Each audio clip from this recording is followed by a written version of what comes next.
Hello, hello, hello, friends. Nicholas here, DIVO TED Talks, where we take ancient wisdom and practices through a modern lens and experiences and hopefully help people end suffering for themselves and their loved ones. Oh, I was just sitting here going back and forth. Oh, I need to go run to the bank and I need to do this and I need to do that. And then I've been working on the practice of doing it now, right? I already had the computer open. I already have the microphone plugged in. I don't really necessarily want to record another one, but once I do, it's done. And then the only thing I have to do is the editing a little bit later. And that's far easier than trying to figure out another time to set up and do the recording. And so too, I've been trying to do that with things around the house, whether it's cleaning the dishes after I eat my breakfast, then and now, right then and there, and then I don't have to do it later, to wiping down the stove and, just doing things in that order so that that time is shortened because it's being done consecutively, right? It's being done in sequence. And there's a lot of power in that because it keeps you coagulated. It keeps you together. It keeps you connected to the not just the execution, but the participation in that moment versus, being of divided mind and heart when you're doing it. And there's something to that from Ayurveda and yoga, right? A divided mind and heart is going to be attached to many different things. And if you're being pulled in many directions, you cannot show up in all of them simultaneously nor fully. And so that attachment to many things is just going to deplete and drain and wither the soul, the experiencer, the one that is in completion, right? Because we are whole and yet we are pieces, and yet we have to work together. And it's no different from our body, made up of many pieces and systems that stack and synergize. And it's the same for our mind and spirit. And so a lot of times, a lot of our troubles in life are a divided mind, which then creates divided bodies and divided spirits. And I would say truly a huge affliction of the world today is being of divided spirit. And in that divided spirit, you are then feeling all the consequences of the divisions that cascade out from that. So I have never really thought about that before. So I need to go into that. I need to delve into that a bit more. So what I will try to do with it is bring it back, right? In fitness, we have and kinesiology, we have a concept called lever length. And the further the lever is from the body, the more intense the feeling or the more intense the work, despite the weight of the load. And so a 5-pound weight at full arm extension and lifting is going to feel much different than a 5-pound weight held closer to the body and or with bent joints, flexed joints. And so what does that mean for us? Well, if your mind is constantly at full lever length away from the body, no matter what you're holding, it's going to weigh on it more intensely than if you kept it close. And then imagine that being compounded by the number of things that you're holding, like spokes on a wheel. It's going to collapse eventually.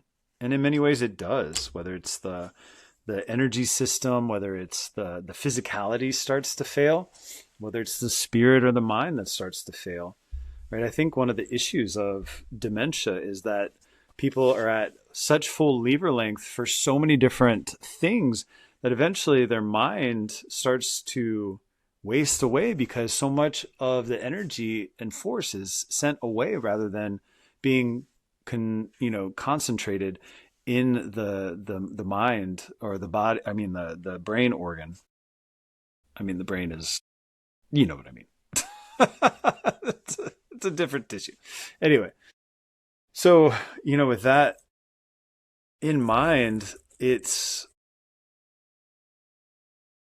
fascinating to think about what goes wrong when you stop living in the moment, but more fully, better stated or more fully stated, when you're living away from yourself, you are thinking ahead or thinking behind. You're not in the present moment.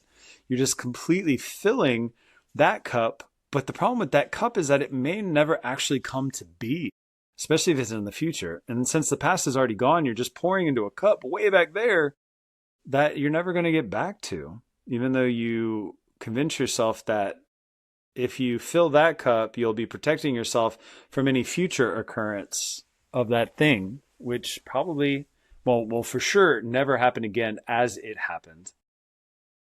It may happen newly, but at a different time. And we believe that we're going to be prepared for it by filling that cup and lifting that load so far from our bodies. So, what is Yoga and Ayurveda saying? Presence, awareness, mindfulness. Be here now.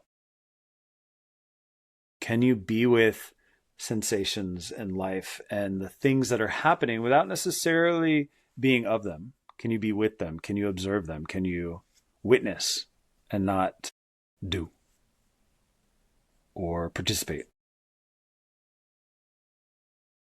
I don't know the answer because I'm still working through this and still digging through this. But what I can offer is, you know, its own awareness of reasons why you may be suffering. And I can tell you that suffering is guaranteed if you're anywhere but now. And it's depleting if you're anywhere else but here. And it's not viable for a long period of time if you are scattered. Eventually, the resources are spread so thin that something has to change. And in many ways, things happen to facilitate that change that is needed so that the resources can be recouped, recalibrated, restored, right? Like I could do less than 4.5 hours of sleep for a long time, like 2 to 3 weeks or even up to a month. But then there's a time when I can't anymore.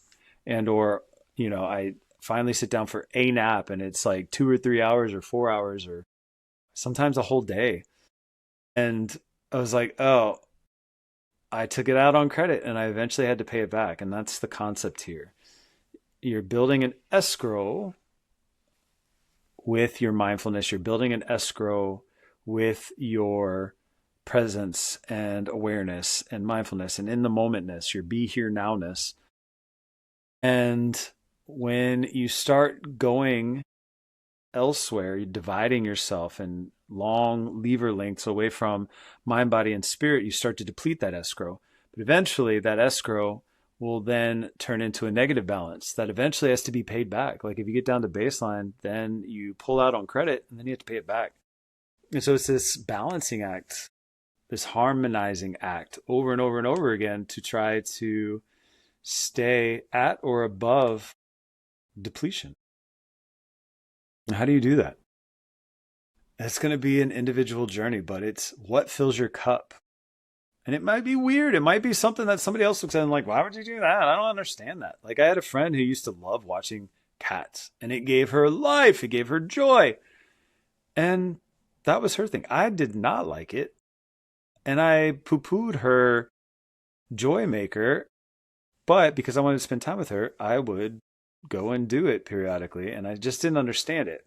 But also in my ignorance and being raised in a certain family system, I did poo-poo a lot more. And I don't think she took it the wrong way, but like I could have been a lot nicer. Like, why yuck somebody's yum? Why? Except for something inside of us that we're trying to change. Like, who cares? Right? I'm not saying you have to tolerate somebody's yum of playing music at midnight. Like, that's not being in community. But I am talking about why would you hate their type of music versus what you like to listen to, right? If it wasn't feeding something, it wouldn't exist, right? If it wasn't fulfilling something, it wouldn't exist. So there isn't a right or wrong, and it isn't a proper or improper manifestation of yucks and yums, except for the fact that why would you yuck somebody else's yum? You can totally dislike something, but you don't have to choose it.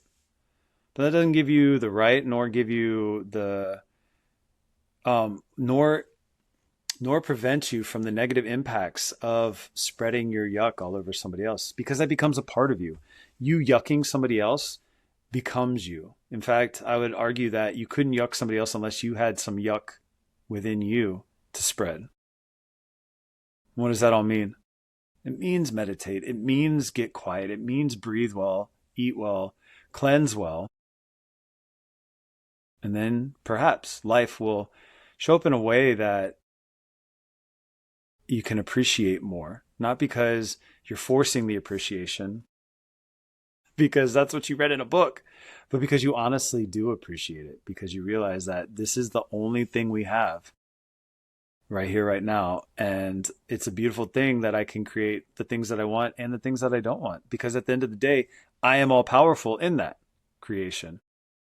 The biggest struggle is convincing people that they actually are the creator of their experience, and not saying, oh, it's this thing that's happening outside of me and it's affecting me, rather than the recognition that they are so all powerful, like the wonderful Wizard of Oz, that you can make anything happen, for better or for worse. But in the meantime, I hope you can manifest what will help you be well and be free.